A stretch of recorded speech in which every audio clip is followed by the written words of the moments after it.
प्रिय विद्यार्थियों नमस्कार। एजुकेशन स्कूल यूट्यूब चैनल पे आपका स्वागत है। हम पढ़ रहे थे एसएससी जीडी के प्रीवियस पेपर, जिसके हमने 4 पेपर पहले सोल्व कर लिए हैं। आज हम पढ़ेंगे 17 नवंबर 2021 को जो सेकंड शिफ्ट में हुआ था, उसका मैथ का सोल्व करेंगे 25 क्वेश्चन। तो देखो जल्दी जल्दी भाई। पहला क्वेश्चन है, एक निश्चित धनराशि 5% वार्षिक ब्याज की दर पर 2 वर्षों के चक्रवृद्धि ब्याज और साधारण ब्याज के बीच अंतर 152 रुपये है। भाई दर कितनी है? रेट है 5%, टाइम है 2 वर्ष, और साधारण ब्याज और चक्रवृद्धि ब्याज यानी compound interest minus simple interest कितना है भाई? 152 रुपये। तो धनराशि पूछा है भाई, तो इसके लिए देखो क्या करेंगे भाई। साधारण ब्याज हर वर्ष समान रहता है, लेकिन चक्रवृद्धि ब्याज के ऊपर ब्याज लगता है, हर साल ब्याज के ऊपर ब्याज लगता है भाई। ठीक है, तो देखो साधारण ब्याज में दर निकालेंगे तो पहले वर्ष में 5, अगले में 5, कितना हो जाएगी? 5 और 5 10%। लेकिन चक्रवृद्धि ब्याज में क्या होगा? 5% के ऊपर भी 5% दर लगेगी। तो देखो कितना होगा? 5 का 5% निकाल दो भाई, बटा 100, भाई 5 का 5% तो हो जाएगा 0.25%, क्योंकि 10 इसमें भी होगा और कंपाउंड इंटरेस्ट में भी होगा 10 तो दर, लेकिन ये इस पर अतिरिक्त लगेगी इतनी दर, क्योंकि 5 के ऊपर भी 5% लगेगी। तो ये जो अतिरिक्त लगेगी वो इसके बराबर है भाई। ये अंतर ही है ना, और ये दर का अंतर है। तो कैसे करेंगे? 0.25% का वैल्यू कितना है? 152। ठीक है, 1% का निकालेंगे तो बटा में 0.25%, दशमलव हटाएंगे तो दशमलव के बदले में 1 और 2 अंक है, दशमलव के बाद 2 जीरो लगा देंगे। ठीक है, ये 1% का मान आ जाएगा। हमें चाहिए वो धनराशि यानी मूलधन, वो अपने आप में कितना प्रतिशत होता है? 100, तो 100 से गुणा कर देंगे। 25 से करेंगे 4 बार में, 152 को 4 से गुणा कर दो और 2 शून्य लगा दो। 8, 4 5 20, 2, 4 और 2 6, 2 जीरो लगा दो, यानी 60,800 रुपये। ऑप्शन ए में है भाई। ठीक है, दूसरा एक तरीका और भी है इसका, वो सीधा सूत्र है। क्या है? डिफरेंस यानी अंतर बराबर P इंटू आर बटा 100 का स्क्वायर, इससे भी निकल आएगा। D का मतलब डिफरेंस, अंतर कितना है? 152 रुपये। P हमें निकालना है इन प्रिंसिपल, आर स्क्वायर बटा 100 का स्क्वायर। आर कितना है? 5, 5 का स्क्वायर 25 बटा 100 का स्क्वायर, 100 गुणा 100। ठीक है, इसे कैंसिल कर देंगे, यह आ जाएगा 400, 1/400। इस साइड जाएगा तो गुणा में हो जाएगा। P बराबर कितना हो जाएगा? 152 गुणा 400 करेंगे तो 2 जीरो लगा दो, 4 से 8, 20, 2, 4 और 2 6, वही आंसर आएगा भाई। ठीक है, एक तरीका और भी है, वो देखो कैसे निकाल देंगे। दर कितना है? 5%। इसका मतलब क्या होता है? 5/100। तो इसको लिख सकते हैं 5/100 को 1/20। ठीक है, लिख सकते हैं ना ही 1/20। तो मूलधन है ना, ऐसी राशि मान लो भी 2 बार में कट जाए, तो इसका स्क्वायर मान लो। प्रिंसिपल मान लिया हमने 400 रुपये, मूलधन मान लिया 400 रुपये। पहले साल में ब्याज लगेगा 1/20 यानी 20 रुपये, अगले साल में भी 20 रुपये। ये तो है साधारण ब्याज। और चक्रवृद्धि ब्याज के ऊपर ब्याज, तो इसके ऊपर भी लगेगा 1/20, तो कितना हो जाएगा? 1।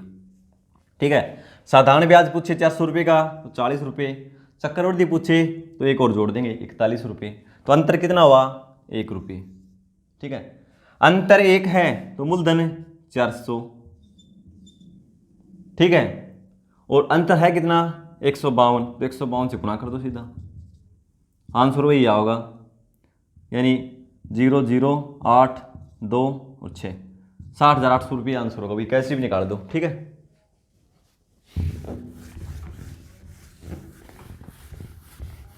क्वेश्चन नंबर 2 को देखो। 2 में क्या है? एक निश्चित कार्य को 20 दिनों में कर सकता है। ए एक निश्चित कार्य को 20 दिनों में कर सकता है। ठीक है, बी ए से 25% अधिक कार्यकुशल है, सी बी से 20% अधिक कार्यकुशल है। ए और सी एक साथ 5 दिनों तक कार्य करते हैं, बी अकेले शेष कार्य को कितने दिनों में पूरा कर सकेगा? भाई 3 आदमी इसमें ए बी और सी। क्या बोल रखा है भाई, बी ए से 25% अधिक कार्य कुशल है। बी है ना ए से, तो ए को हमने 100 मान लिया, ये 25% अधिक है तो कितना हो जाएगा 125%। फिर आगे क्या बोला है, सी बी से 20% अधिक कार्य कुशल है। भाई सी है ना, इससे भी 20% अधिक कार्य कुशल है, तो 20% का मतलब कितना होता है भाई 1/5।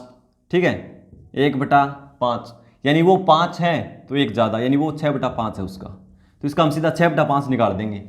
इसका 6/5 करेंगे तो देखो 5 से कैंसिल, 25, 25 गुणा 6 150, सी का मान हो जाएगा 150। तो अब देखो 25 से कैंसिल कर लो भाई, 4, 25 से 5 और 25 से 6, ये इनकी कार्य क्षमता का अनुपात है भाई। कार्य क्षमता का अनुपात 4:5:6, और ए उसको 20 दिन में कर सकता है ए अकेला। टोटल वर्क निकाल देंगे, 4 गुणा 20, टोटल वर्क है 80 यूनिट। ठीक है, टोटल यूनिट 80 है। अब बोला है ए और सी दोनों मिलकर 5 दिन काम करते हैं, तो ए करता है 4 काम और सी करता है 6। ए और सी मिलके 5 दिन करेंगे, तो 5 दिन में कितना कर देंगे, 10 गुणा 5 50, तो 50 इसमें से हम घटा देंगे, कितना काम बचा 30 यूनिट। और 30 यूनिट कौन करता है, ये बी शेष कार्य को कितने दिन में करेगा, तो बी एक दिन में कितना काम करता है भाई 5, और करवाना कितना है 30, तो 30 को 5 से भाग दे दो, कितना आएगा 6 दिन। Option B. क्वेश्चन नंबर 3 को देखो फिर,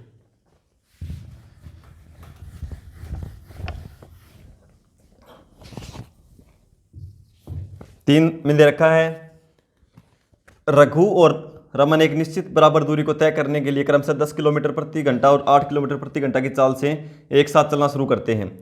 रघु रमन से 30 मिनट पहले पहुंच जाता है। आरंभिक बिंदु और अंतिम बिंदु के बीच की दूरी ज्ञात करें। भाई एक तो रघु है, दूसरा है रमन, इनकी चाल है हुई 10 किलोमीटर प्रति घंटा और 8 किलोमीटर प्रति घंटा। ठीक है, ये कहता है ये कोई निश्चित दूरी है, तो ये 30 मिनट पहले पहुंच जाता है। जो भी तेज चलेगा वो पहले तो पहुंचेगा। ठीक है, तो देखो यदि चाल का अनुपात इनका है 10:8, ये रघु है और ये रमन है, अनुपात में कर लो 5:4। ठीक है, दूरी निश्चित है, सेम है दोनों की, ये भी उतनी दूरी तय करता है उतनी ही रमन करता है। ठीक है, यदि चाल का अनुपात ये है तो समय का अनुपात हमेशा विपरीत हो जाता है भाई, क्या हो जाएगा 4:5। ठीक है, ये था चाल का अनुपात और ये है समय का अनुपात। फिर ये बोलता है 30 मिनट ज़्यादा लेता है। कौन लेता है, 30 मिनट पहले पहुंच जाता है। भाई ये 30 मिनट पहले पहुंचेगा, ये लेता है 4 और ये लेता है समय 5।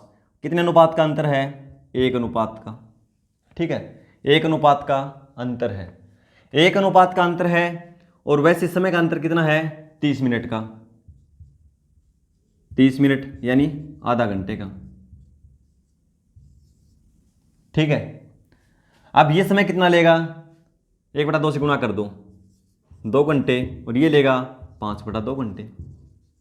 ठीक है, तो रघु की चाल कितनी है 10 किलोमीटर प्रति घंटा और समय लेता है 2 घंटे, तो दूरी कितनी आ जाएगी 10 गुणा 2 20 किलोमीटर। ठीक है, यूँ इससे निकालेंगे तो इससे निकाल लो भाई, 8 को 5/2 से गुणा कर दो, 8 गुणा 5 40, 2 से भाग देंगे तो 20, वही सेम आएगा। दूसरा तरीका ये है इसका निकालने का, यानी ऑप्शन बी में दे रखा भाई ये। दूसरा तरीका ये है, इसका एलसीएम ले लो यहीं पे, 10 और 8 का एलसीएम लेंगे 40, दूरी मान ली हमने 40 किलोमीटर, ये लेगा 4 घंटे और ये लेगा 5 घंटे। ठीक है, अंतर कितना आया 1 घंटे का। ठीक है, अंतर यदि 1 घंटे का है तो दूरी कितनी है 40, और अंतर है कितना रियल में 30 मिनट यानी आधे घंटे का। ठीक है, भाई आधे घंटे का है ना, तो क्या करेंगे गुणा में 1/2 कर दो इसका, भाई दूरी भी आधी हो जाएगी। ठीक है, 2 से करेंगे तो 20 किलोमीटर। आंसर वही आएगा भाई। ठीक है, क्वेश्चन नंबर 4 देखो। 4 में बोला है एक वस्तु का अंकित मूल्य 450 रुपये है, इसे 10%, X% और 20% के 3 क्रमिक छूटों के बाद 267.30 रुपये में बेचा जाता है। X का मान ज्ञात कीजिए। भाई अंकित मूल्य कितना है? 450 रुपये। तो इस पर 10% की छूट देंगे तो ये अपने आप में 100% है, तो कितने में बिकेगा ये? 90% पर। और 90% का मान होता है 90/100, यानी 9/10 लिख लो भाई। ठीक है, फिर बोलता है X%, ये अब अपने आप में 100% हो गया भाई। ठीक है, फिर दोबारा छूट दी गई X%, तो 100 में से X घटा देंगे बटा 100, ये फिर अपने आप में 100% है। इस पर एक छूट और दी गई 20%, अपने आप में 100%, 20 घटाएंगे तो 80%, 80/100 यानी 4/5 लिख देंगे उसको। और उसके बाद 267 रुपये और 30 पैसे में बेचा गया। इसकी दशमलव हटा दो भाई, दशमलव के बदले में 1, आगे 2 अंक हैं तो 2 शून्य। ठीक है, अब इसको कैंसिल कर दो भाई। देखो 100 से 100 को कैंसिल कर दो, 0 से 0, 5 से 9, अब नीचे कुछ नहीं है ना।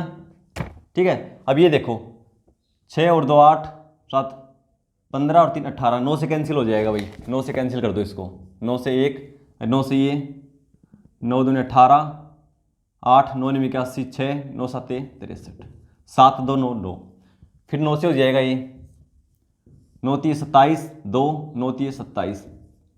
अब यहाँ क्या बचा? 100 माइनस एक्स गुणा 4, फिर 2 से कर दो कैंसिल इसको, 165। अब देखो इस साइड क्या बचा? 100 माइनस एक्स और गुणा में 2 है और बराबर है 165। इस साइड 165 बचा है। अब देखो गुणा में 2 है, उस साइड जाएगा तो ये भाग में। ठीक है, इसका मान कितना आ जाएगा? 100 माइनस एक्स का 82.5। हमें मान चाहिए एक्स का, तो 82 को इस साइड ले आएंगे तो माइनस का, 100 में से 82.5 घटा देंगे। घटाने का तरीका ऐसे है भाई, 82.5 घटाना है। ठीक है, तो ये आधा हम ज़्यादा घटा देंगे, यानी 83 घटा दो, कितना आ गया? 17। और हमने 0.5 ज़्यादा घटाया था तो वापिस 0.5 लिख दो। ठीक है, 17.5%। ऑप्शन बी में दे रखा है भाई।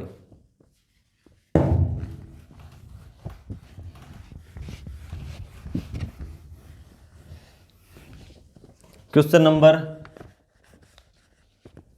5 में बोला है शांत जल में एक नाव की चाल 10 किलोमीटर प्रति घंटा है। भाई स्थिर जल हो, जैसे तालाब का होता है, ठीक है, उसमें चाल कितनी है? जल में 10 किलोमीटर प्रति घंटा। एक नाव की चाल है 10 किलोमीटर प्रति घंटा। नाव द्वारा धारा की दिशा में 35 किलोमीटर। जिस साइड धारा चल रही है यानी पानी बह रहा, मान लो इस साइड पानी बह रहा है, तो 35 किलोमीटर जाने में लगा समय। भाई 35 किलोमीटर की दूरी तय करती है, किस साइड? दिशा में 35 किलोमीटर लगा समय। धारा की विपरीत दिशा में, यानी जिस साइड पानी बह रहा है उसके विपरीत जाने में, दिशा में 14 किलोमीटर जाने में लगने वाले समय का 1.25 गुना है। यानी ये समय 1 लेता है तो ये 1.25 लेता है, क्योंकि दूरी भी ज़्यादा तय करता है ना भाई ये। ठीक है, तो हम क्या करेंगे? देखो जब दिशा में जाएगा तो चाल क्या हो जाएगी भाई? शांत जल की चाल प्लस धारा की चाल जुड़ जाएगी। ठीक है, और विपरीत जाएगा तो शांत जल की चाल में से धारा की चाल घट जाएगी। ठीक है, ये रहेगी भाई। फिर इनका समय का अनुपात दे रखा है। देखो ये क्या है? दूरी, ये हो गई चाल, दूरी बटा चाल, और ये दूरी बटा चाल, तो क्या आएगा? इससे समय आएगा। इसको बटा में कर दो भाई इधर, जैसे यूँ कर देंगे इसको 35/10 प्लस x, और इसका बटा में ये कर दो 14/10 माइनस एक्स। ठीक है, और इनका अनुपात कितना दे रखा है, समय का अनुपात। ये 1.25 गुना समय ज़्यादा लेता है, ये मान लो 1 लेता है तो ये 1.25 गुना लेता है, ये 1 लेता है समय। ठीक है, दशमलव उठाएंगे तो 0 0, 5 से कैंसिल कर दो, 25 से ये 4। ठीक है, अब क्रॉस मल्टीप्लाई कर दो भाई, क्रॉस मल्टीप्लाई कर देंगे तो देखो पहले इसको सोल्व करो। इसका कैसे होता है गुणा भाई, पहले और अंतिम का गुणा होता है चौथे का, और दूसरे और तीसरे के आपस में गुणा होती है इनकी। ठीक है, इसकी गुणा करेंगे तो देखो पहले की और इसकी, तो 35 गुणा 10 350, और माइनस एक्स की 35 से करेंगे 35x, इसकी इससे करेंगे 14 गुणा 10 140, माइनस 14 प्लस प्लस है भाई 14 गुणा एक्स 14x, और बराबर है 5/4। ठीक है, अब क्रॉस मल्टीप्लाई कर देंगे। क्रॉस कैसे करेंगे, देखो 4 से गुणा करेंगे 35 70 140, ये नहीं हो जाएगा 1400, माइनस 140x, 5 से इसको गुणा कर देंगे, 14 5 70, 700 प्लस 70x। अब देखो भाई इस साइड 70 प्लस में है, इस साइड आएगा तो माइनस में, और 140 पहले माइनस में है, कितना हो जाएगा -210x बराबर। ठीक है, इधर क्या है 1400 जो प्लस का है, उस साइड क्या है 700 प्लस का है, उस साइड जाएगा तो ये माइनस का हो जाएगा 1400, और ये प्लस का है, तो 1400 में से 700 घटा देंगे तो क्या बचेगा -700। एक्स का मान निकाल दो भाई, माइनस से माइनस कैंसिल, एक्स बराबर हो जाएगा 700/210, 0 से 0 कैंसिल, 7 से काटेंगे 10/3। ठीक है, किलोमीटर प्रति घंटा, यानी धारा की चाल है 10/3 किलोमीटर प्रति घंटा। ठीक है, अब पूछा क्या है सवाल, ये पूछा है धारा की दिशा में 60 किलोमीटर जाने में कितना समय लगेगा। तो दिशा में जाएंगे दूरी बटा चाल, चाल कितनी हो जाएगी दिशा में, 10 पहले से है और 10/3 इसकी है, तो 10 प्लस 10/3 जोड़ देंगे, 10 गुणा 3 30, और 10 40/3, 3 ऊपर चला जाएगा, 20 दूनी 20 3 60, और 20 दूनी 40, 3 3 9/2, यानी 4 से 1/2 घंटा। ठीक है, जो ऑप्शन सी में दे रखा है भाई 4.5 पॉइंट में दे रखा है, तो 4.5 लिख दो। ठीक है, क्वेश्चन नंबर 6 को देखो भाई,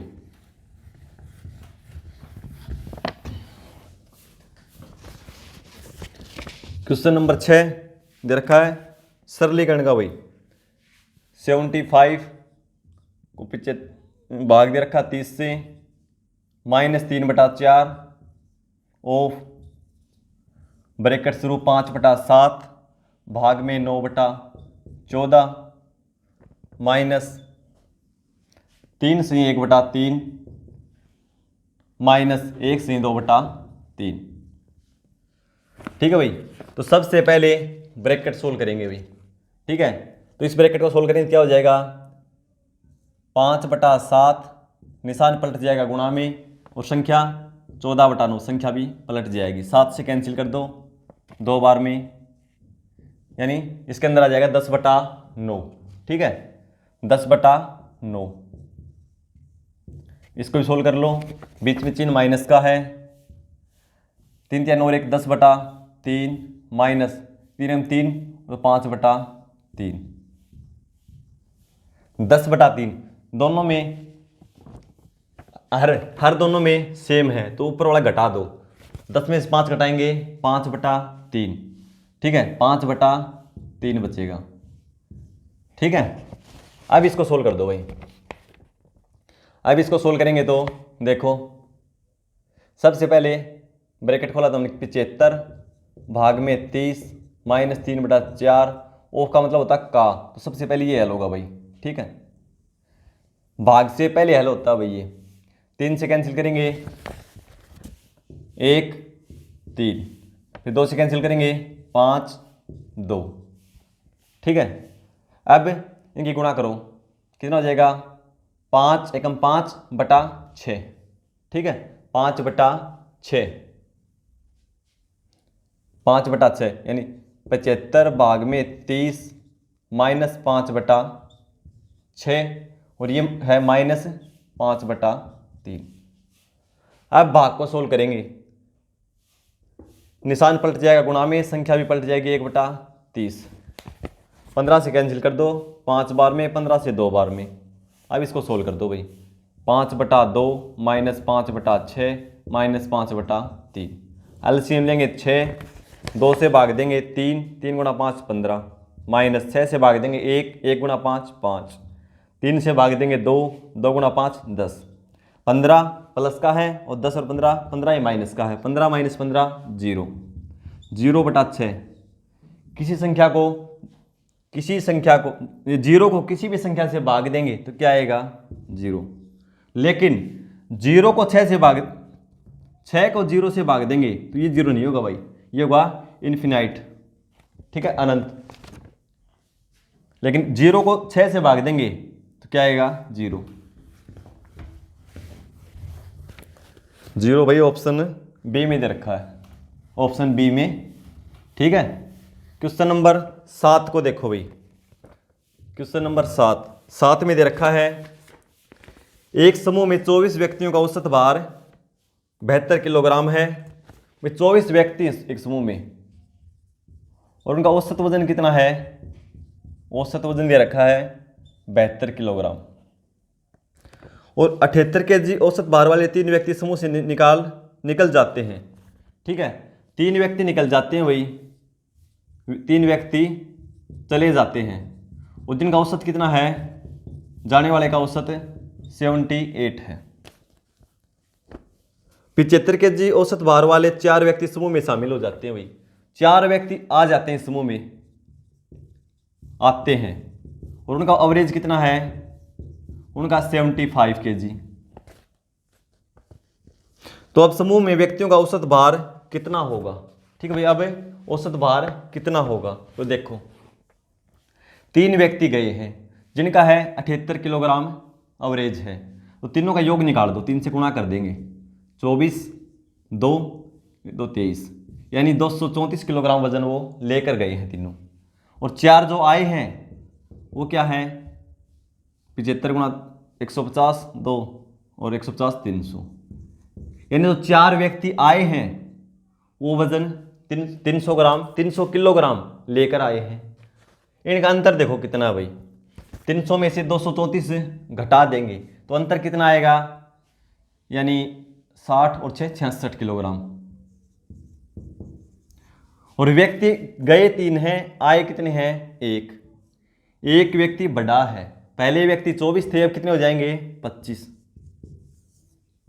इनका एवरेज कितना था 72, और जो नया है वो एवरेज लेके कितना आया है, अपना वजन 66 ही लेके आया ना, क्योंकि इसमें से घट गए, ये 66 लेके आया है। यदि ये 72 तो लेके आता ना तो एवरेज कितना रहता, 72 ही रह जाता, लेकिन ये लेके कितना आया है 66 किलोग्राम, ठीक है। तो कितना कम लेके आया है 6 किलोग्राम। 6 किलोग्राम की भरपाई कहाँ से होगी, ठीक है भाई, सभी में बट जाएगा, इतना इतना कम हो जाएगा।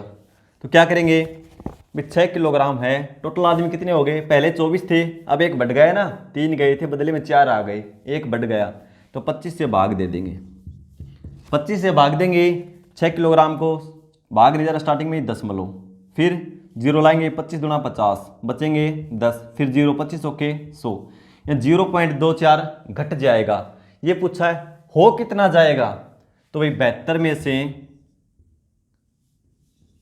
इसके बाद दशमलव लगा लो भाई, ठीक है लास्ट में, और दशमलव के नीचे दशमलव घटाते समय 2 4 घटा दो, 10 में 4 गए 6, 9 में से 2 जाएंगे 7, 1 और 7, 71.76 किलोग्राम। ऑप्शन ए में दे रखा है भाई, ठीक है भैया, आपको समझाने के लिए था ये चीज़ें, बस क्वेश्चन तो इतना ही था, पेपर में निकालोगे तो ठीक है, टाइम नहीं लगेगा, लेकिन समझ में आना चाहिए पहले।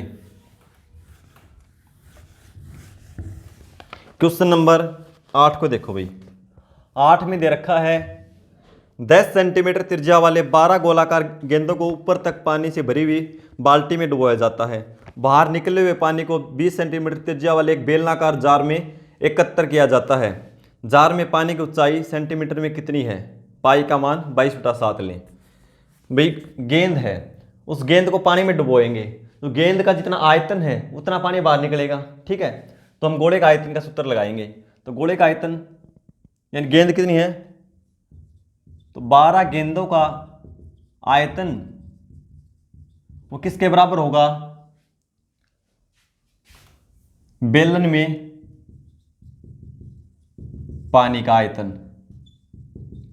भाई जितने बेलन में पानी का आयतन न कि बेलन का आयतन, जितना पानी उस बेलन में है ना, ठीक है, उसका आयतन बराबर होगा दोनों का, क्योंकि गेंद तो 12 ही है ना और वही पानी उसमें जाएगा। तो गोले का आयतन क्या होता है भाई? गेंद गोलाकार है तो गोले का आयतन 4/3, पाई का मान 22/7, आर की क्यूब। तो आर कितना है? 10 सेंटीमीटर त्रिज्या लेनी है भाई, तो 10 गुणा 10 गुणा 10। ठीक है, और ऐसी गेंद कितनी है भाई? ये तो एक गेंद का है, ऐसी गेंद कितनी है? 12। तो हम इसको 12 से गुणा कर देंगे। और ये आयतन किसके बराबर है? जो बेलन में पानी है। और बेलन का आयतन क्या होता है भाई? Pi R square. आर का स्क्वायर, आर कितना है इसमें? 20। R square into H. H हमें निकालना है। ठीक है, ये दोनों बराबर होंगे। तो देखो 22/7 से 22/7 कैंसिल हो जाएगा, 2 0 से 2 0 कैंसिल हो जाएंगी, 2 गुणा 2 4, 4 से ये 4 कैंसिल हो जाएगा। इस साइड क्या बचा? h। और इस साइड देखो बटा में 3 है, 3 से इसको कैंसिल कर दो, 3 चौके 12, यहाँ भी कुछ नहीं, 10 गुणा 4 40 और बराबर क्या है? h। तो बेलन की ऊंचाई कितनी है भाई? 40 सेंटीमीटर में है ना, सेंटीमीटर में, तो 40 सेंटीमीटर ऊंचाई हो जाएगी उसकी भाई। ठीक है, तो बेलन में जितना पानी गया है उस पानी की ऊंचाई 40 सेंटीमीटर, यानी 40 सेंटीमीटर तक पानी बेलन में ऊपर चढ़ जाएगा। ठीक है, बिल्कुल आसान था, दोनों सूत्र याद होने चाहिए आपको। क्वेश्चन नंबर 9 में देखो भाई, 9 में लिखा है एक वस्तु के अंकित मूल्य पर 10% और 5% की क्रमिक छूट देने के बाद 3,420 रुपये में बिकी वस्तु का अंकित मूल्य ज्ञात कीजिए। ठीक है, सबसे सिंपल तरीका ये है भाई, जो सिंपल होगा मैं वही कराऊंगा आपको। ठीक है, एक्स मान लिया अंकित मूल्य। ठीक है, 10% छूट देंगे, यह अपने आप में 100% है, 10 छूट देंगे तो कहाँ पहुंच जाएंगे? 90% पर। और 90% का मान होता है 9/10, 0 0 कैंसिल कर दिए हमने पहले ही। फिर 5% की छूट, 5% मतलब ये अपने आप में 100%, 5 छूट देंगे तो 95 पर फिर बेचेंगे उसको, 95/100, 95/100 का मतलब होता है 5 से कैंसिल कर दो, 19/20। ठीक है, और किसके बराबर है? 3,420 रुपये के। ठीक है, तो वस्तु का अंकित मूल्य ज्ञात करना है भाई। तो देखो कैसे करेंगे, 4 3 7 और 2 9, 9 से कैंसिल हो जाएगा भैया, 9 3 27, बच गए 7, 9 8 72, 380। अब देखो दिख रहा है 19 दूने 38, 19 से कैंसिल हो जाएगा 20।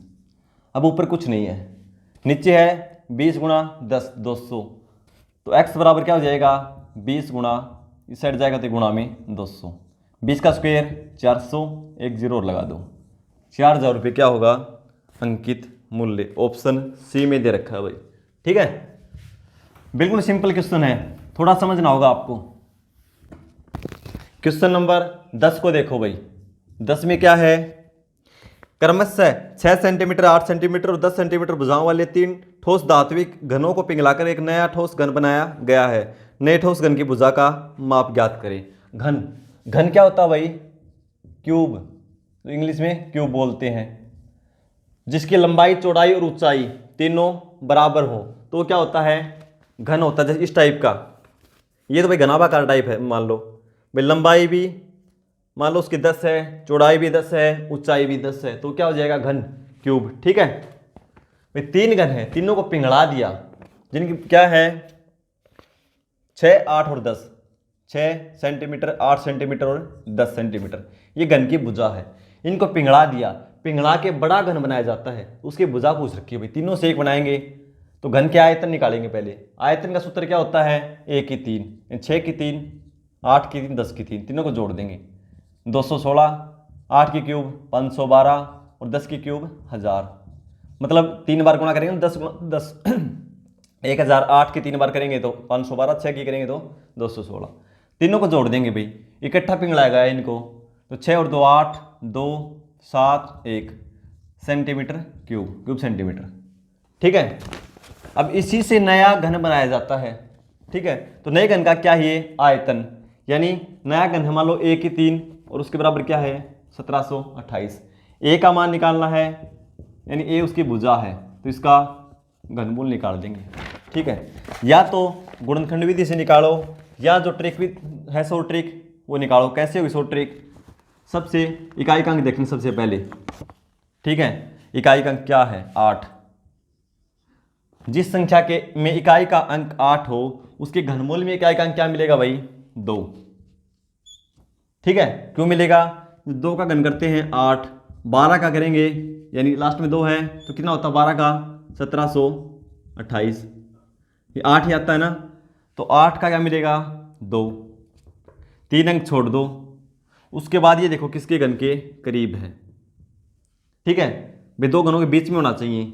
एक का घन देखेंगे 1, 2 का लिखेंगे 8, 2 का ज़्यादा है तो जोटे वाली संख्या लेंगे हम, तो कितना लेंगे 1, यानी ये 12 का घन है, तो a बराबर क्या आ गया 12 सेंटीमीटर। ठीक है, जो ऑप्शन सी में दे रखा है भाई।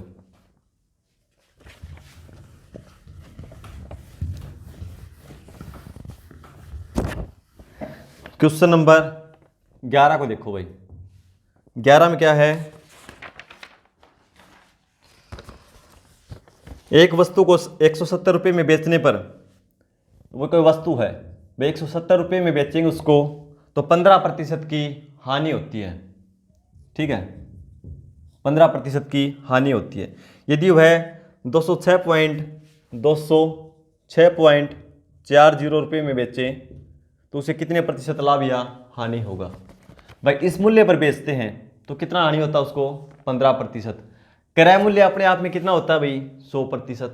ठीक है, और उसका 15% घटा देंगे तो क्या होगा विक्रय मूल्य, तो अपने आप में 100% था तो मैंने 15 कम कर दिया 85%, इसमें बेचा है 85% पे, यानी क्रय मूल्य के 85% पर उस वस्तु को हमने बेच दिया, और रुपये में कितना बेचा 170 रुपये में, तो इसका मतलब क्या हुआ 170 रुपये 85% के बराबर है। ठीक है, तो 170 रुपये की वैल्यू कितनी है 185%।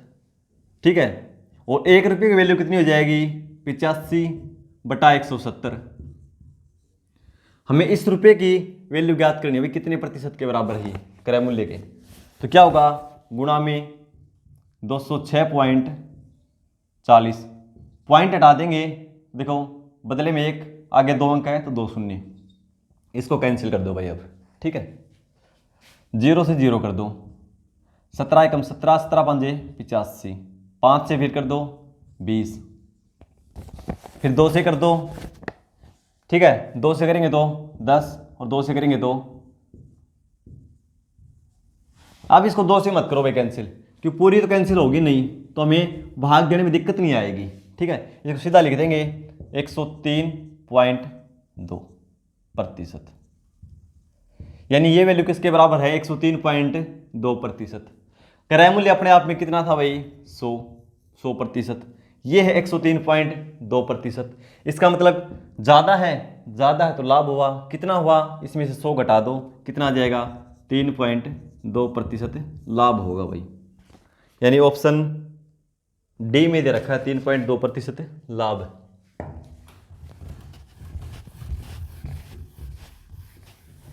क्वेश्चन नंबर 12 को देखो।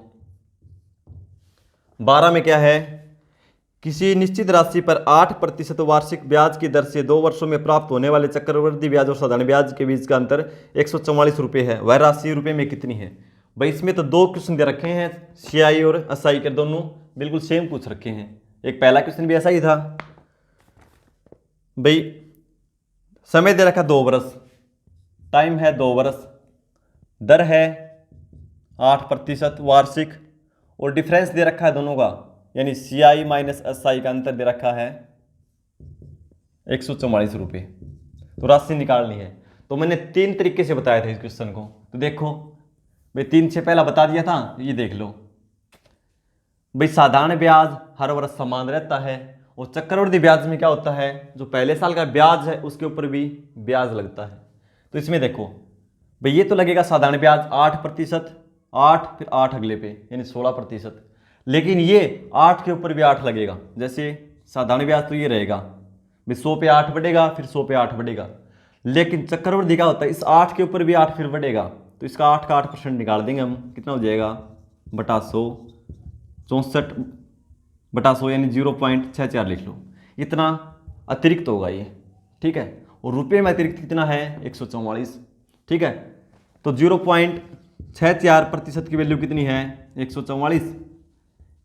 1% की निकालेंगे तो इससे भाग दे देंगे, और मूलधन अपने आप में 100% है। 100% की वैल्यू निकालेंगे तो गुणा में 100, दशमलव उठाएंगे बदले में 1 और 2 0।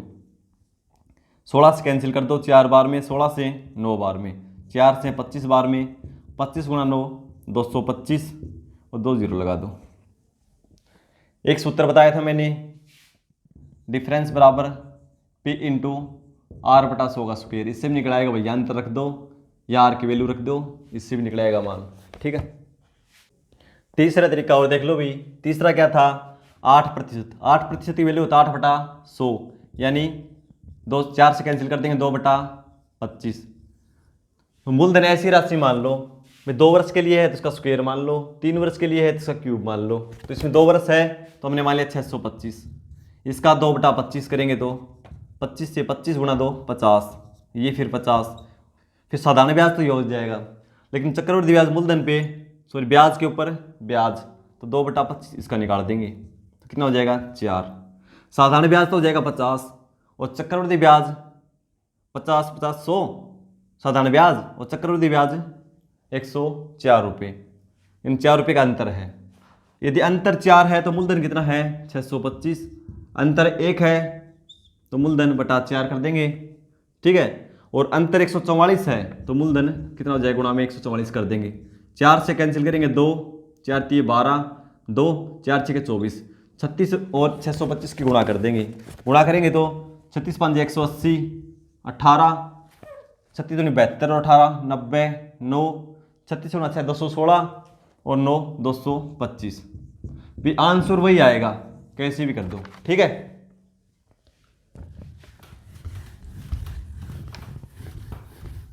क्वेश्चन नंबर 13 को देखो भाई।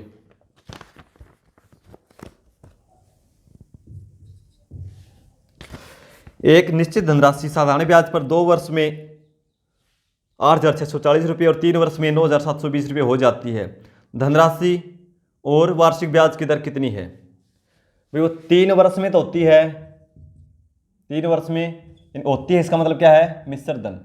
तो 3 वर्ष में मिश्र धन कितना है 9,720 और 2 वर्ष में मिश्र धन कितना है 8,640। तो इसमें क्या है देखो भाई 9,720 में क्या है मूलधन प्लस 3 वर्ष का ब्याज, और इसमें क्या है 8,640 में मूलधन प्लस 2 वर्ष का ब्याज। तो इसमें से हम घटा देंगे तो क्या आ जाएगा 1 वर्ष का ब्याज, या 3 में से 2 घटाएंगे तो 1 वर्ष, और यहाँ 1 वर्ष का ब्याज आ जाएगा 0,801। 1 वर्ष का ब्याज कितना है 1,080 रुपये। अब मूलधन हमें ज्ञात करना है, तो मूलधन ज्ञात करेंगे तो इसमें से 2 वर्ष का घटा दो मूलधन आ जाएगा, या इसमें से 3 वर्ष का घटा दो तो भी आ जाएगा। तो इसमें से 2 का घटा देते हैं, इसका 2 गुणा करेंगे तो 2 से गुणा कर दो कितना हो जाएगा, यानी 8640 में से इसका ब्याज 2 वर्ष का ब्याज घटा देंगे। 1 वर्ष का 1,080 तो 2 से गुणा कर देंगे, 108 गुणा 2 216 और 0 पीछे लगा देंगे। 0 8 4 और 6 6,480 रुपये क्या है मूलधन है। साथ में क्या निकालना है, साथ में निकालना है उसकी दर भी। दर कैसे निकालेंगे, 1 वर्ष का दे रखा है 1,080 और किस पे बढ़ाइए 6,480 रुपये पे, प्रतिशत निकालना है गुणा में 100, 0 से 0। अब देखो भाई 100 गुणा 6 600, 8 गुणा 6 48, तो सीधा 6 से कट जाएगा, 2 से फिर 50, 50/3। 50/3 का मतलब 16/2/3%। ऑप्शन हो जाएगा आपका भाई 64/80 और 16/2/3%। ऑप्शन डी में दे रखा है। ठीक है,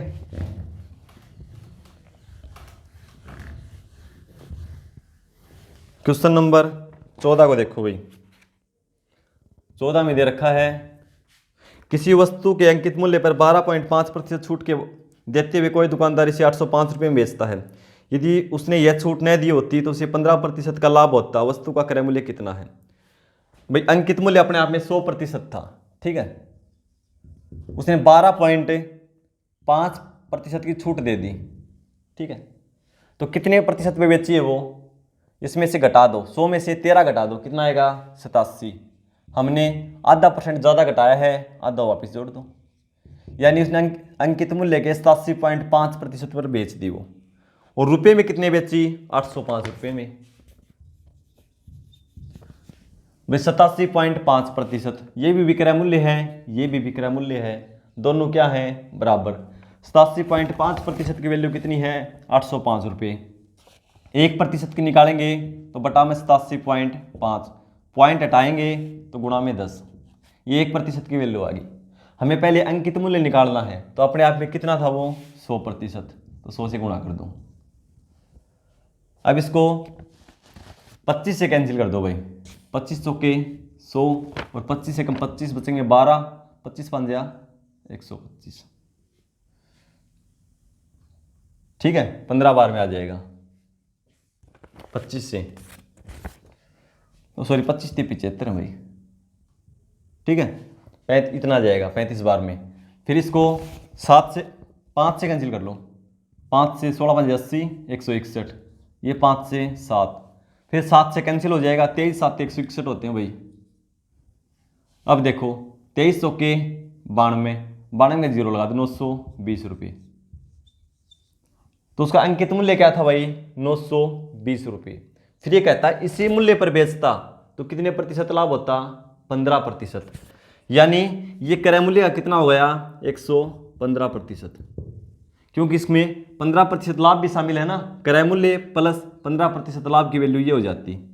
ठीक है, तो हमें निकालना है क्रय मूल्य, यानी 115% की वैल्यू ये है। 1% की निकालेंगे तो बटा में 115 और 100% की निकालेंगे तो गुणा में 100। 5 से कैंसिल कर दो 20 बार में, 5 से 23 बार में, 23 चौके 92, 40 गुणा 20, 4 दूनी 8, यानी 800 रुपये। ठीक है, ऑप्शन सी में दे रखा 800 रुपये भाई। क्वेश्चन नंबर 15 देखो।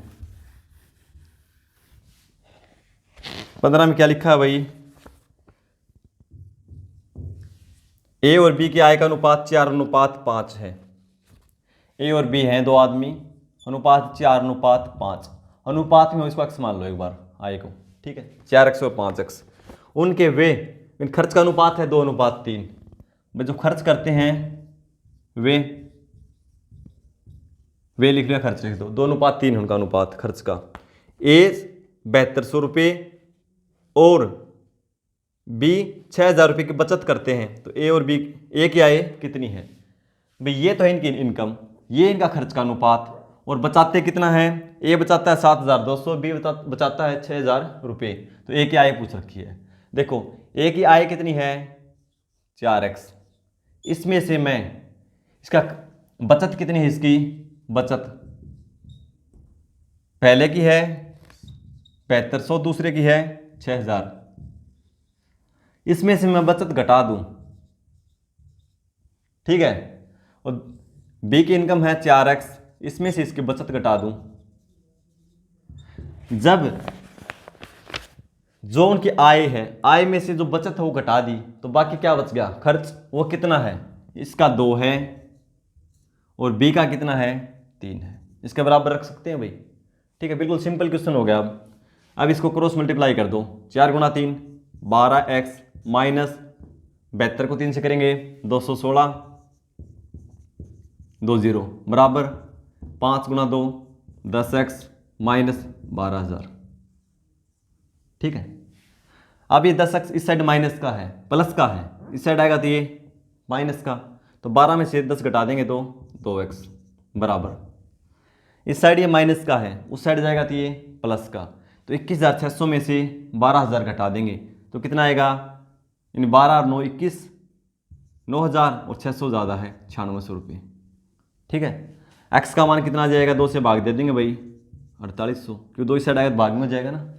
तो x का मान है 4800 रुपये। पूछा क्या है, a की i, तो a की i कितनी है 4x, 4 गुणा x, x का मान है 4800, तो 4 से गुणा कर दो, 0 0 32 3 16 और 3 19, 19,200 रुपये।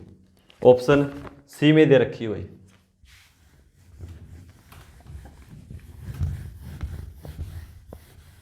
क्वेश्चन नंबर 16 को देखो भाई। 16 में क्या है, सीमा आयु में रीमा से 8 वर्ष छोटी है। भाई दो हैं, एक तो सीमा है और दूसरी है रीमा, रीमा ही है ना। 8 वर्ष छोटी है। यदि 4 वर्ष पहले उनकी आयु का अनुपात 1:2 था, भाई उनकी आयु का अनुपात कब था, ये 4 साल पहले, पहले का अनुपात क्या था 1:2। सीमा रीमा से कितनी छोटी है 8 वर्ष, और अनुपात में कितनी छोटी है, अनुपात 1। तो अनुपात 1 की वैल्यू क्या हो जाएगी 8 वर्ष, अनुपात 1 की वैल्यू 8 वर्ष, क्यों 8 वर्ष छोटी है ना, और अनुपात में 1 छोटी है। भाई वो तो कितने साल बाद देख लो, वो तो 8 वर्ष, जो व्यक्ति जिससे 8 वर्ष बड़ा है वो 10 साल भी बाद भी 8 साल बड़ा रहेगा, 50 साल बाद भी 8 वर्ष बड़ा रहेगा। ठीक है, तो इतना ही रहेगा बड़ा वो।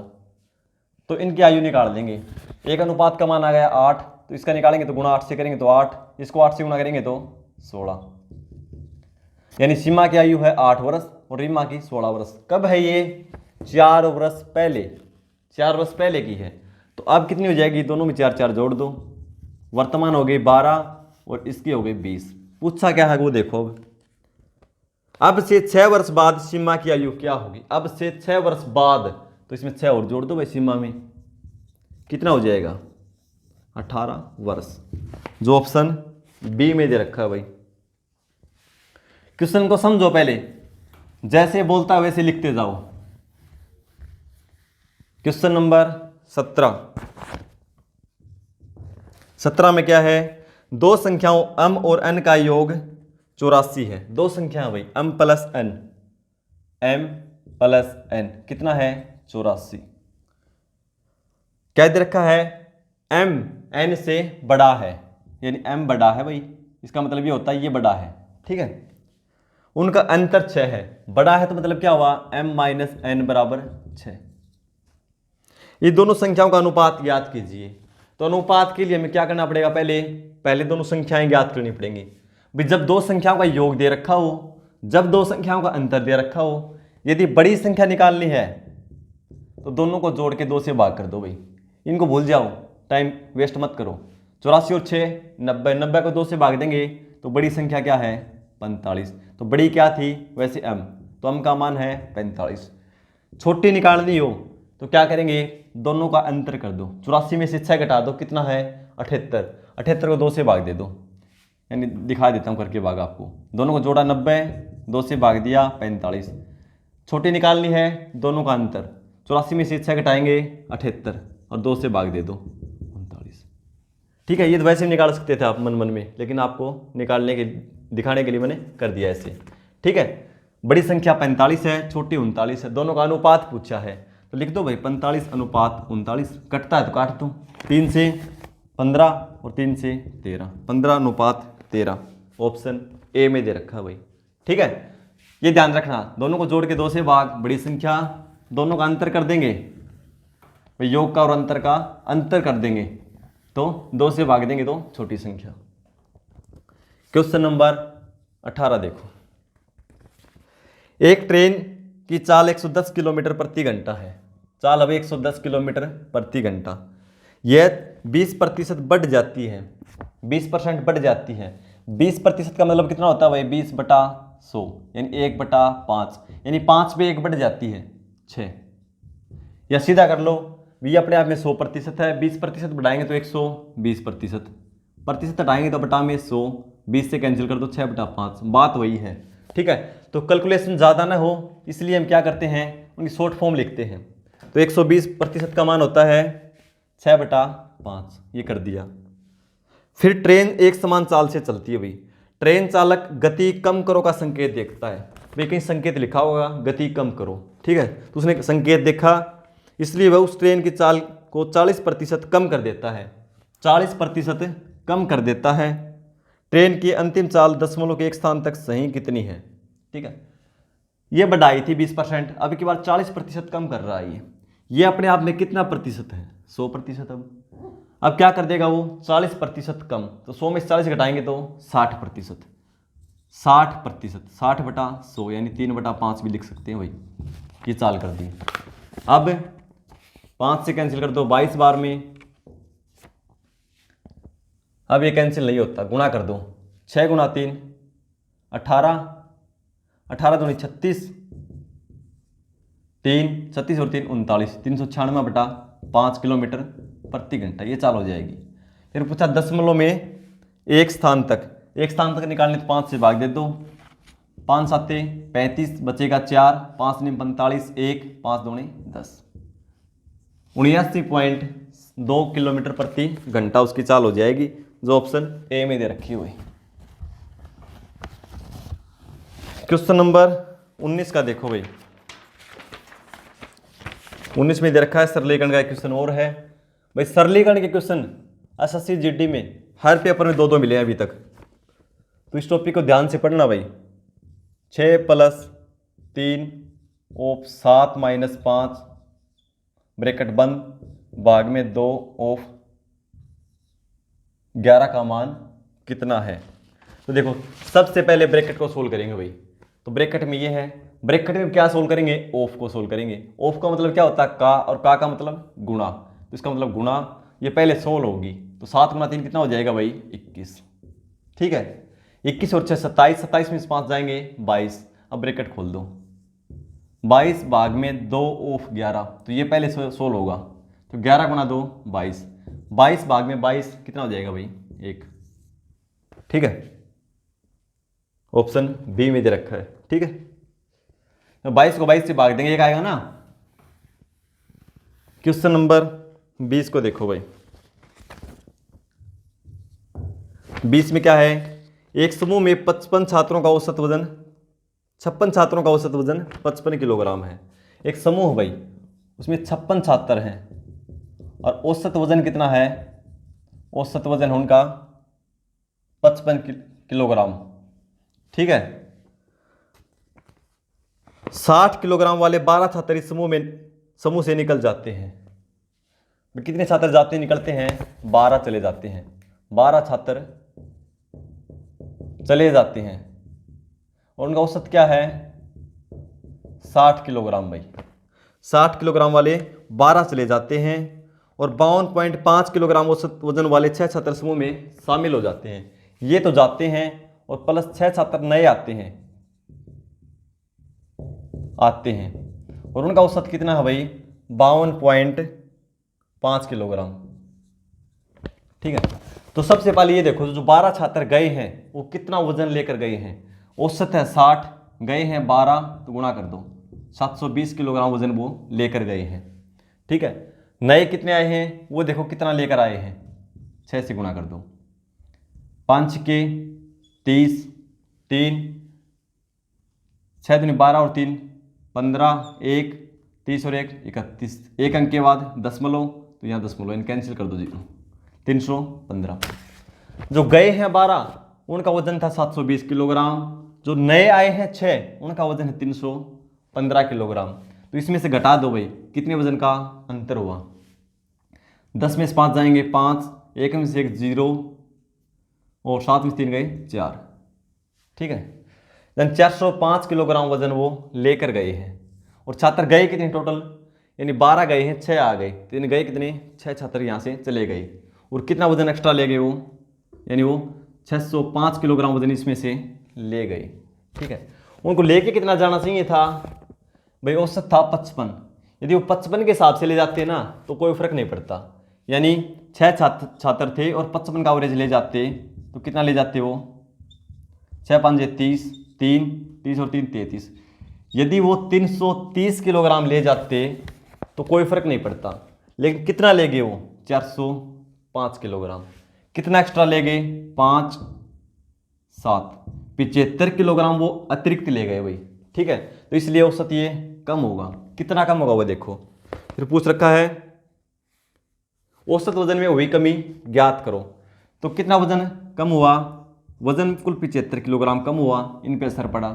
ठीक है, अब छात्र कितने हैं देखो, कितने छात्रों पर असर पड़ेगा। छात्र थे 56, 12 चले गए, कितने बचे 44, 6 वापिस आ गए 50, यानी 50 छात्रों पे वजन 75 किलोग्राम का असर पड़ेगा, तो वो इतना कम हो जाएगा। तो इनमें बटेगा तो कितना होगा 75 बटा 50, 25 दिए 75, 25 दूने 50, 3 बटा 2 यानी 1.5 किलोग्राम कमी हो जाएगी उनके औसत में।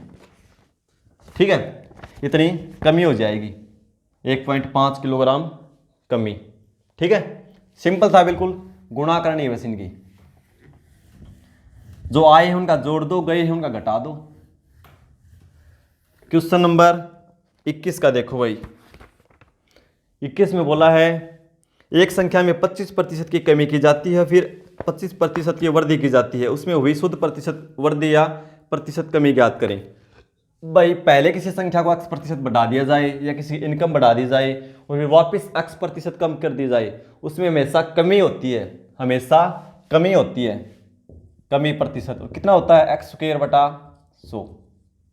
ठीक है, तो x² कितना है 25 का स्क्वायर, x का मान है 25 है ना, तो 625 बटा 100। इसे कैंसिल कर दो, 25 से 4, 25 से ये 50, 12, 25 बटा 4, 6 से 1 बटा 4% कमी होगी। ये तो है शॉर्ट ट्रिक। निकालने का तरीका ये है, देख लो भाई। मान लो 100 थी अपने आप में, पहले 25% की कमी की जाती है, तो कितना प्रतिशत हो गई 75%, यानी 75 बटा 100 यानी 3 बटा 4। ठीक है, ये अपने आप में हो गई ये अब 100%। ठीक है, फिर 25% बढ़ाई जाती है, ये अपने आप में 100% है, तो फिर कितनी बढ़ा दी 25, तो कितनी हो जाएगी 125%। 125 बटा 100 यानी 25 से कैंसिल कर दो, 5 बटा 4। ठीक है, तो अब देखो कितनी हो जाएगी, 4 से कैंसिल करेंगे 25, अब ये कैंसिल नहीं होती, तो 5 गुणा 3, 25 गुणा 5 125, 125 को 3 से गुणा करेंगे 375 बटा 4, 4 नीम 36 बच गया 1, 4 तिये 12 बच गए 3, यानी 100 थी जिसकी वैल्यू अब कितनी हो गई 93 से 3 बटा 4। इसमें कमी कितनी है 1 बटा 4 की, फिर ये पूर्णांक बन जाएगा 1 भाई। ठीक है, और 6 यहाँ बच जाएगा फिर, यानी इतनी कमी होगी। कैसे भी निकाल दो आंसर वही आएगा। ठीक है, 6 से 1 बटा 4 प्रतिशत की कमी होगी। ऐसे क्वेश्चन में हमेशा कमी होती है। क्वेश्चन नंबर 22 का देखो भाई, पी ने क्यू को एक लैंप 20% के लाभ पर बेचा और बाद में क्यू ने उसी लैंप को 30% के लाभ पर पी को बेच दिया। भाई पी के पास वो लैंप था, मान लो वो 100 रुपये का था, उसने वो क्यू को कितने में बेचा 20% लाभ में। 20% का मतलब 120 बटा 100 यानी 6 बटा 5, यानी कितने में बेचा 120 में, यानी ये इसने बेचा, तो क्यू का क्या है ये क्रय मूल्य। फिर क्यू ने पी ने क्या किया, क्यू ने उसी लैंप को पी को 30% लाभ पर बेच दिया। क्यू ने यही लैंप 30% लाभ इसको बेच दिया, तो इसका 30% मतलब 130%। भाई 30% लाभ कब होगा जब ये 130% में बेचेगा, तो 130 बटा 100 यानी 0 से 0 कैंसिल, 0 से 0 कैंसिल, 13 गुणा 12 26, 5 13 और 5 26, 2 13 और 2 15, 156, यानी वापस इसने क्या किया 156 रुपये में पी को बेच दिया। ठीक है, और खरीदा कितना था 120 में। फिर क्या बोलता है ये, जिसे उसे 108 रुपये का लाभ हुआ, यानी क्यू को 108 रुपये का लाभ हुआ, तो लाभ रियल में हुआ कितना है 156 से 120 घटा देंगे 36 रुपये का। ये कहता है रुपये 36 का लाभ नहीं हुआ, 108 रुपये का लाभ हुआ है। तो पी ने मूल रूप से लैंप कितना प्रतिशत था, पी ने मूल रूप से लैंप के लिए कितना भुगतान किया था, यानी पी ने वो कितने में खरीदा था भाई रियल में, वो ये पूछा है। ठीक है, तो इसने 36 रुपये लाभ कमाया है। यदि लाभ 36 रुपये है तो लैंप का क्रय मूल्य हमने क्या मानना था, 100, और लाभ 1 है तो बटा 36, और रियल में लाभ है कितना ये बता रहा है 108, तो गुणा में 108, 36 दिए 108, 100 गुणा 3 300, यानी जो हमने यहाँ पे 100 रुपये मानना था ना, वो रियल में वैल्यू कितनी थी, 300 रुपये। ऑप्शन ए में दे रखी हुई। ठीक है, क्वेश्चन नंबर 23 को देखो भाई। 23 में क्या है, सोनी और गीता एक साथ मिलकर, यानी सोनी और गीता एक साथ मिलकर किसी कार्य को 8 घंटे में पूरा कर सकती हैं। सोनी अकेली उस कार्य को 12 घंटे में, सोनी अकेली उसको 12 घंटे में, तो गीता अकेले उस कार्य को कितने घंटे में पूरा करेगी। भाई सिंपल क्वेश्चन है, इसका एलसीएम ले लो, 24, 8 से करेंगे 3 बार में ये 2, यानी दोनों मिलके करते हैं 3 यूनिट, सोनी अकेली करती है 2 यूनिट, तो गीता कितनी करेगी, 3 - 2, 1 यूनिट काम करेगी। ठीक है, और टोटल वर्क करवाना किससे है, गीता से। ठीक है, तो गीता करती है 1 यूनिट, तो 24 को 1 से भाग दे देंगे, कितना आएगा, 24 घंटे। जो ऑप्शन डी में दे रखा है भाई। क्वेश्चन नंबर 24 में दे रखा है भाई, एक्स 1000, भी एक्स कोई संख्या है, वो 1420 और 1780 के बीच आने वाली वह संख्या है जिसे 10, 15, 24, 10, 15, 24 और 32 से विभाजित करने पर प्रत्येक स्थिति में 7 शेषफल प्राप्त होता है। एक्स के अंकों का योग कितना है। भाई एक्स कोई संख्या है और कितनी है संख्या, वो 1420 और 1780 के बीच में है इनके भाई संख्या कोई भी वो। ठीक है, और इनसे वो भाग दें तो प्रत्येक से 7 शेष बचता है भाई, तो संख्या के अंकों का योगफल ज्ञात करना है। तो सबसे पहले इसका एलसीएम निकालना होगा भाई। एलसीएम कैसे निकालेंगे, इसको लिख सकते हैं 2 की गुणा 5, इसको लिख सकते हैं 3 गुणा 5, इसको 8 गुणा 3 यानी 2 की पावर 3 गुणा 3, इसको लिख सकते हैं 2 की पावर 5। इसका एलसीएम निकालेंगे तो मैक्सिमम पावर लेंगे भाई 2, तो 2 की मैक्सिमम पावर कितनी है 5, फिर 5 की मैक्सिमम पावर है 5, एक ही है, फिर 3 की मैक्सिमम पावर 3, इसके अलावा कुछ है नहीं, इनकी गुणा कर दो भाई। 32 गुणा 5 160, 160 गुणा 3 16 3 48, 480, एलसीएम होगा 480। तो 480 वह छोटी से छोटी संख्या है जो 10, 15, 24 और 32 से पूर्णतः विभाजित होती है। लेकिन ये क्या बोल रहा है, इनके बीच में होनी चाहिए और 7 शेषफल आना चाहिए। तो इसमें 7 जोड़ देंगे तो क्या बच जाएगा, 7 शेषफल बच जाएगा सभी में, लेकिन वो संख्या इसके बीच में आनी चाहिए भाई। तो छोटी संख्या 1420 से इसको हम भाग दे देंगे 480 से, इससे ज़्यादा पर ले जाना है और इससे कम रखना है। ठीक है, तो कितनी बार में जाएगा, 3 बार में, 3 0 0, 3 8 24, 2 3 चौके 12 और 2 14, 1440। इसके बीच में आ गई ना भाई, इससे ज़्यादा हो गई तो संख्या क्या हो गई, वो 1440। 1440 कौन सी संख्या है, ये वह संख्या छोटी से छोटी जो 10, 15, 24 और 32 से पूर्णतः विभाजित होती है। लेकिन कंडीशन क्या है, बीच में भी होनी चाहिए और 7 शेषफल बचना चाहिए, तो इसमें हम 7 और जोड़ देंगे, यानी 1447। फिर निकालना क्या है, इसके अंकों का योगफल कितना होगा, तो इसके अंक जोड़ दो भाई, 1 और 4 5, 4 9 और 7 16। ऑप्शन बी में दे रखा है 16 भाई। ठीक है, क्वेश्चन नंबर लास्ट भाई 25वां क्वेश्चन देखो क्या है, बढ़िया क्वेश्चन है भाई।